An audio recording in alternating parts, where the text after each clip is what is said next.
बिस्मिल्लाहिर्रहमानिर्रहीम। अस्सलामुअलैकुम दोस्तों, आज की वीडियो में हम आपको नबी करीम सल्लल्लाहु अलैहि वसल्लम की हिजरत के बारे में बताएंगे कि किन हालात में आप सल्लल्लाहु अलैहि वसल्लम ने मक्का छोड़ा। आप सल्लल्लाहु अलैहि वसल्लम का मक्का छोड़ने से पहले मुशरिकीन ने आप सल्लल्लाहु अलैहि वसल्लम के खिलाफ क्या साजिशें की, इस बारे में भी हम आपको तफसील से बताएंगे। प्यारे दोस्तों, रिवायात के मुताबिक जहां बाकी सहाबा मदीना की हिजरत कर रहे थे, वहीं हज़रत अबू बकर सिद्दीक़ रज़ियल्लाहु ताला अन्हो भी हिजरत की तैयारी कर रहे थे। हिजरत से पहले वो आरजू किया करते थे कि नबी अकरम सल्लल्लाहु अलैहि वसल्लम के साथ हिजरत करें। वो रवानगी की तैयारी कर चुके थे। एक दिन हजूर नबी करीम सल्लल्लाहु अलैहि वसल्लम ने उनसे फरमाया, अबू बकर जल्दी ना करो, उम्मीद है मुझे भी इजाज़त मिलने वाली है। चुनाचे हज़रत अबू बकर रज़ियल्लाहु ताला अन्हो रुक गए। उन्होंने हिजरत के लिए 2 ऊँटनियाँ तैयार कर रखी थीं। उन्होंने उन दोनों को 800 दिरहम में ख़रीदा था और उन्हें 4 माह से खिला पिला रहे थे। उधर मुशरिकीन ने जब ये देखा कि मुसलमान मदीना हिजरत करते जा रहे हैं और मदीना के रहने वाले बड़े जंगजू हैं, वहाँ मुसलमान रोज़ बरोज़ ताकत पकड़ते चले जाएंगे, तो उन्हें खौफ महसूस हुआ कि अल्लाह के रसूल भी कहीं मदीना ना चले जाएं और वहाँ अंसार के साथ मिलकर हमारे खिलाफ जंग की तैयारी ना करने लगें। तो वो सब जमा हुए और सोचने लगे कि क्या कदम उठाएं। ये कुरैश दारुल नदवा में जमा हुए थे। दारुल नदवा उनके मशवरा करने की जगह थी। ये पहला पुख्ता मकान था जो मक्का में तामीर हुआ। दोस्तों, कहते हैं कि कुरैश के इस मशवरे में शैतान भी शरीक हुआ। वो इंसानी शक्ल में आया था और एक बूढ़े के रूप में था। सब्ज रंग की चादर ओढ़े हुए था। वो दरवाजे पर आकर ठहर गया। उसे देखकर लोगों ने पूछा, आप कौन बुजुर्ग हैं? उसने कहा, मैं नजद का सरदार हूं। आप लोग जिस गरज से यहां जमा हुए हैं, मैं भी उसी के बारे में सुनकर आया हूं, ताकि लोगों की बातें सुनूं और हो सके तो कोई मुफीद मशवरा भी दूं। इस पर कुरैशियों ने उसे अंदर बुला लिया। अब उन्होंने मशवरा शुरू किया। उनमें से कोई बोला, उस शख्स यानी रसूलुल्लाह सल्लल्लाहु अलैहि वसल्लम का मामला तुम देख ही चुके हो। अल्लाह की कसम, अब हर वक्त इस बात का खतरा है कि ये अपने नए और अजनबी मददगारों के साथ मिलकर हम पर हमला करेगा। लिहाजा मशवरा करके इसके बारे में कोई एक बात तय कर लो।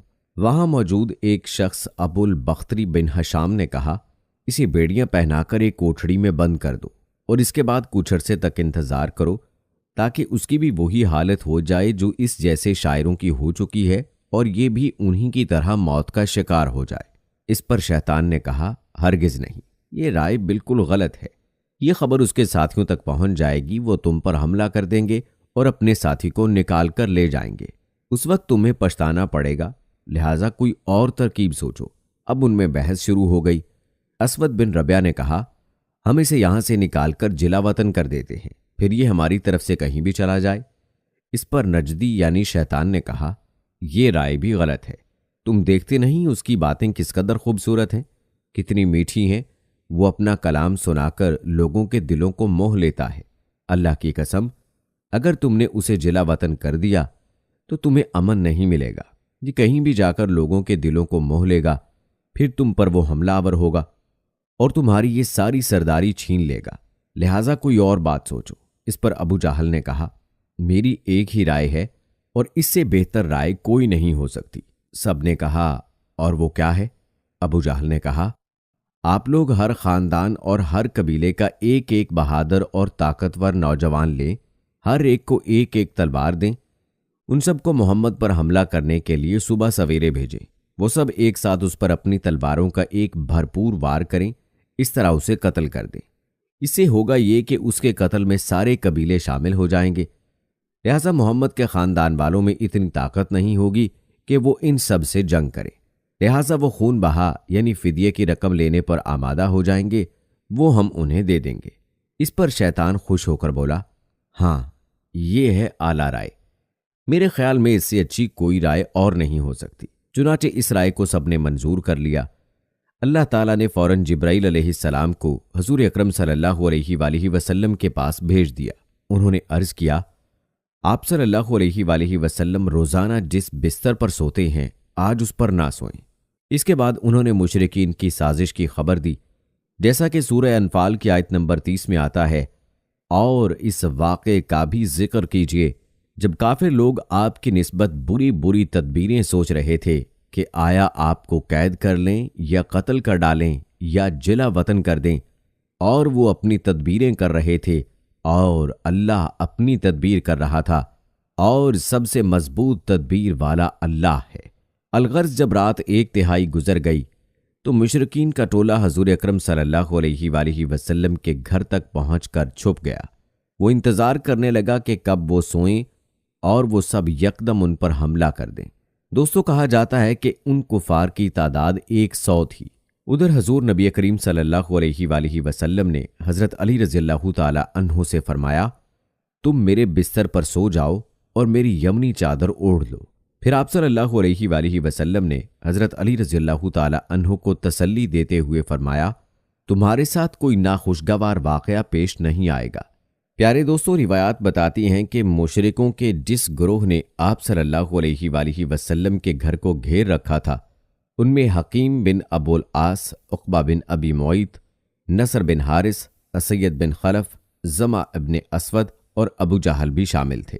अबू जहल उस वक्त दबी आवाज में अपने साथियों से कह रहा था, मोहम्मद सल्लल्लाहु अलैहि वसल्लम कहता है, अगर तुम उसके दीन को कबूल कर लोगे तो तुम्हें अरब और अजम की बादशाहत मिल जाएगी और मरने के बाद तुम्हें दोबारा जिंदगी अता की जाएगी, और वहां तुम्हारे लिए ऐसी जन्नतें होंगी, ऐसे बागात होंगे जैसे उर्दुन के बागात हैं। लेकिन अगर तुम मेरी पैरवी नहीं करोगे तो तुम सब तबाह हो जाओगे। मरने के बाद दोबारा जिंदा किए जाओगे तो तुम्हारे लिए वहां जहन्नुम की आग तैयार होगी, इसमें तुम्हें जलाया जाएगा। नबी अकरम सल्लल्लाहु अलैहि वसल्लम ने उसके ये अल्फाज सुन लिए। आप ये कहते हुए घर से निकले, हाँ, मैं यकीनन ये बात कहता हूं।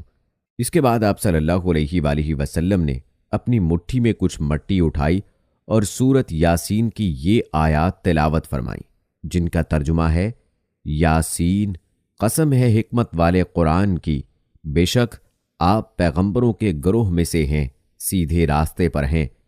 ये कुरान ज़बरदस्त अल्लाह मेहरबान की तरफ से नाजिल किया गया है ताकि आप पहले तो ऐसे लोगों को डराएं जिनके बाप दादा नहीं डराए गए, सो इसी से ये बेखबर हैं। उनमें से अक्सर लोगों पर बात साबित हो चुकी है, सो ये लोग ईमान नहीं लाएंगे। हमने इनकी गर्दनों में तौक डाल दिए हैं, फिर वो ठोड़ियों तक अड़ गए हैं, जिससे इनके सर ऊपर को उठ गए हैं, और हमने एक आड़ इनके सामने कर दी है और एक आड़ इनके पीछे कर दी है, जिससे हमने इन्हें हर तरफ से घेर लिया है, सो वो देख नहीं सकते। दोस्तों, याद रहे कि सूरत यासीन की आयात 1 का तर्जमा है। इन आयात की बरकत से अल्लाह ताला ने कुफार को वक्ती तौर पर अंधा कर दिया। वो हज़रत सल्लल्लाहु अलैहि वसल्लम को अपने सामने से जाते हुए ना देख सके। हजूर सल्लल्लाहु अलैहि वसल्लम ने जो मट्टी फेंकी थी वो उन सब के सरों पर गिरी। कोई एक भी ऐसा ना बचा जिस पर मट्टी ना गिरी हो। जब कुरैश को पता चला कि हजूर सल्लल्लाहु अलैहि वसल्लम उनके सरों पर खाक डालकर जा चुके हैं, तो वो सब लोग घर के अंदर दाखिल हुए। आप सल्लल्लाहु अलैहि वसल्लम के बिस्तर पर हजरत अली रज़ियल्लाहु ताला अन्हु चादर ओढ़े सो रहे थे।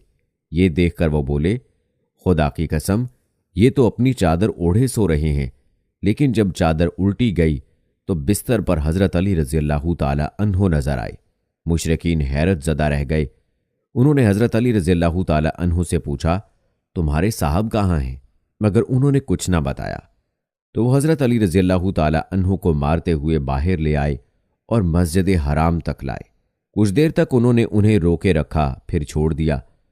अब हजूर सल्लल्लाहु अलैहि वसल्लम को हिजरत के सफ़र पर रवाना होना था। उन्होंने हजरत जिब्राईल अलैहिस्सलाम से पूछा, मेरे साथ दूसरा हिजरत करने वाला कौन होगा? जवाब में हजरत जिब्राईल अलैहिस्सलाम ने कहा, अबू बकर सिद्दीक होंगे। हजूर सल्लल्लाहु अलैहि वसल्लम उस वक्त तक चादर ओढ़े हुए थे। इसी हालत में हजरत अबू बकर सिद्दीक रज़ियल्लाहु ताला अन्हु के घर पहुंचे। दरवाजे पर दस्तक दी तो हजरत अस्मा रज़ियल्लाहु ताला अन्हा ने दरवाज़ा खोला और हजूर सल्लल्लाहु अलैहि वसल्लम को देखकर अपने वालिद हजरत अबू बकर सिद्दीक रज़ियल्लाहु ताला अन्हु को बताया कि रसूलुल्लाह सल्लल्लाहु अलैहि वसल्लम आए हैं और चादर ओढ़े हुए हैं। ये सुनते ही अबू बकर सिद्दीक रज़ियल्लाहु ताला अन्हु बोल उठे, अल्लाह की कसम, इस वक्त आप सल्लल्लाहु अलैहि वसल्लम यकीनन किसी खास काम से तशरीफ लाए हैं। फिर उन्होंने आप सल्लल्लाहु अलैहि वसल्लम को अपनी चारपाई पर बैठाया। आप सल्लल्लाहु अलैहि वसल्लम ने इरशाद फरमाया, दूसरे लोगों को यहां से उठा दो। हजरत अबू बकर सिद्दीक रज़ियल्लाहु ताला अन्हु ने हैरान होकर अर्ज किया, ऐ अल्लाह के रसूल, ये तो सब मेरे घर वाले हैं।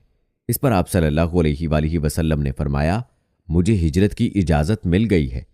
अबू बकर सिद्दीक रज़ियल्लाहु ताला अन्हु फौरन बोल उठे, मेरे माँ बाप आप पर कुर्बान, क्या मैं आपके साथ जाऊंगा?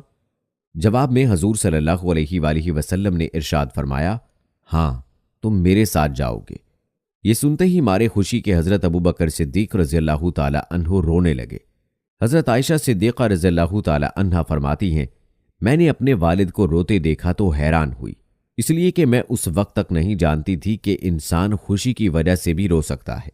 फिर हजरत अबू बकर सिद्दीक रज़ियल्लाहु ताला अन्हु ने अर्ज किया, ऐ अल्लाह के रसूल, आप पर मेरे माँ बाप कुर्बान, आप इन दोनों ऊँटनियों में से एक ले लें, मैंने इन्हें इसी सफ़र के लिए तैयार किया है। इस पर हजूर सल्लल्लाहु अलैहि वसल्लम ने फरमाया, मैं ये कीमत देकर ले सकता हूँ।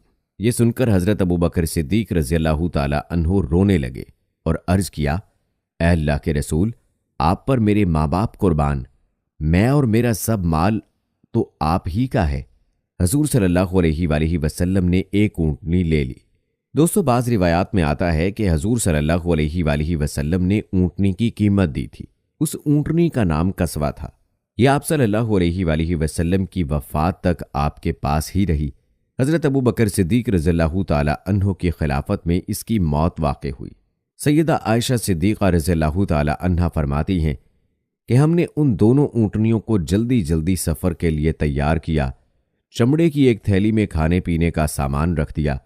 हज़रत अस्मा रज़ियल्लाहु ताला अन्हा ने अपनी चादर फाड़कर उसके एक हिस्से से नाश्ते की थैली बांध दी, दूसरे हिस्से से उन्होंने पानी के बर्तन का मुंह बंद कर दिया। इस पर हज़रत सल्लल्लाहु अलैहि वसल्लम ने इरशाद फरमाया, अल्लाह ताला तुम्हारी इस ओढ़नी के बदले जन्नत में 2 ओढ़नियां देगा। ओढ़नी को फाड़कर 2 करने के अमल की बुनियाद पर हज़रत अस्मा रज़ियल्लाहु ताला अन्हा को ज़ातुल नताक़ीन का लक़ब मिला, यानी 2 ओढ़नी वाली। दोस्तों, याद रहे कि नताक उस दुपट्टे को कहा जाता है जिसे अरब की औरतें काम के दौरान कमर के गिर्द बांध लेती थीं। फिर रात के वक्त हजूर सल्लल्लाहु अलैहि वसल्लम हज़रत अबू बकर सिद्दीक रज़ियल्लाहु ताला अन्हु के साथ रवाना हुए और पहाड़े सौर के पास पहुंचे। सफ़र के दौरान कभी हज़रत अबू बकर सिद्दीक रज़ियल्लाहु ताला अन्हु हजूर सल्लल्लाहु अलैहि वसल्लम के आगे चलने लगते तो कभी पीछे। हज़रत सल्लल्लाहु अलैहि वसल्लम ने दरियाफ्त फरमाया, अबू बकर, ऐसा क्यों कर रहे हो? जवाब में उन्होंने अर्ज किया, अल्लाह के रसूल, मैं इस ख्याल से परेशान हूं कि कहीं रास्ते में कोई आपकी घात में ना बैठा हो। ये थी हज़रत अबू बकर सिद्दीक रज़ियल्लाहु ताला अन्हु की आप सल्लल्लाहु अलैहि वसल्लम के लिए मोहब्बत और अक़ीदत के अपनी जान से ज़्यादा आपको नबी करीम सल्लल्लाहु अलैहि वसल्लम की जान की फ़िक्र थी। ये थी दोस्तों हमारी आज की वीडियो। उम्मीद करते हैं कि आपको पसंद आई होगी। मिलते हैं अगली वीडियो में, तब तक के लिए अल्लाह हाफ़िज़।